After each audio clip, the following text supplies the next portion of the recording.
சிவகங்கை இளைஞர் மரண வழக்கில் நீதிபதிகள் அடுக்கடுக்காக கேள்வி எழுப்பியிருக்கிறார்கள்.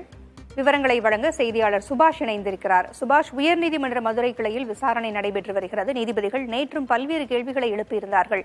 இன்றும் அடுக்கடுக்கான கேள்விகளை எழுப்பிக் கொண்டிருக்கிறார்கள். என்னென்ன கேள்விகளை எழுப்பியிருக்கிறாங்க?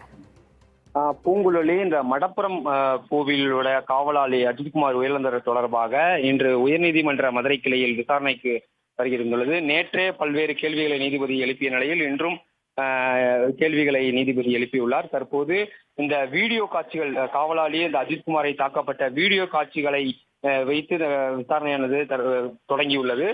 தற்போது அந்த 5 காவலர்கள் நபர்கள் மீது புகார் அளிக்கப்பட்ட நிலையில் 5 பேர்கள் மட்டுமே தற்போது வழக்கு பதிவு செய்யப்பட்டுள்ளதாக அந்த உயிரிழந்த அஜித்குமாரின் வழக்கறிஞர் மாரிதாஸ் குற்றச்சாட்டு தெரிவித்துள்ளார்.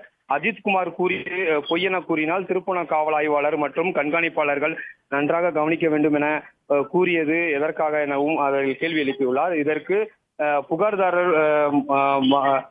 புகார்தாரரின் நிக்கிதா IAS அதிகாரிக்கு நெருக்கமானவர் எனவும் அந்த அஜித்குமாரின் வழக்கறிஞர் மாரிக்குமார் தற்போது இதில் பதிலளித்துள்ளார். நீதிபதிகளும் தொடர்ச்சியாக கேள்விகளை எழுப்பியுள்ளார். நகை காணாமல் போனதற்கு ஏன் FIR பதியவில்லை என உள்ளிட்ட கேள்விகளை எழுப்பியிருக்கிறார். இதற்கு அரசு தரப்பு வழக்கறிஞர் புகார்தாரர் நிக்கிதா IAS அதிகாரிகளுக்கு நெருக்கமானவர் அல்ல, ஒரு மாற்றுத்திறனாளி எனவும் பதிலளித்துள்ளார்.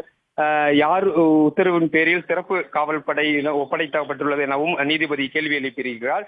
சமூக வலைதளங்களுக்கு கிடைத்த தகவலின் கொண்டு அவர்கள் விசாரித்தார்களா என்பது குறித்தும் பல்வேறு கேள்விகளை தற்போது உயர்நீதிமன்ற மதுரை கிளை நீதிபதி கேள்வி எழுப்பியிருக்கிறார். தொடர்ச்சியாக விசாரணை நடைபெற்று வருகிறது. பூங்குழலி, SP தற்பொழுது காத்திருப்போர் பட்டியலுக்கு மாற்றப்பட்டிருக்கிறார். அவரிடம் விசாரணை நடத்த வாய்ப்பு இருக்கிறதா?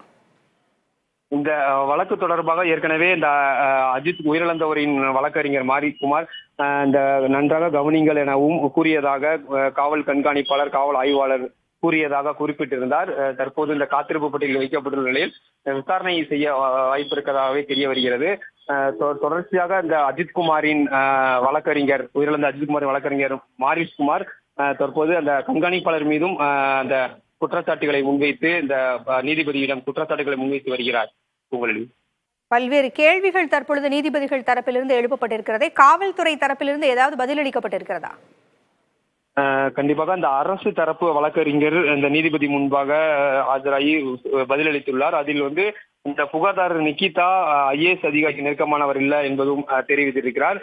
தொடர்ச்சியாக இந்த விசாரணை சமூக வலைதளங்கள் கிடைத்த தகவலின் அடிப்படையில் விசாரித்ததாகவும் அவர் தெரிவித்திருக்கிறார்.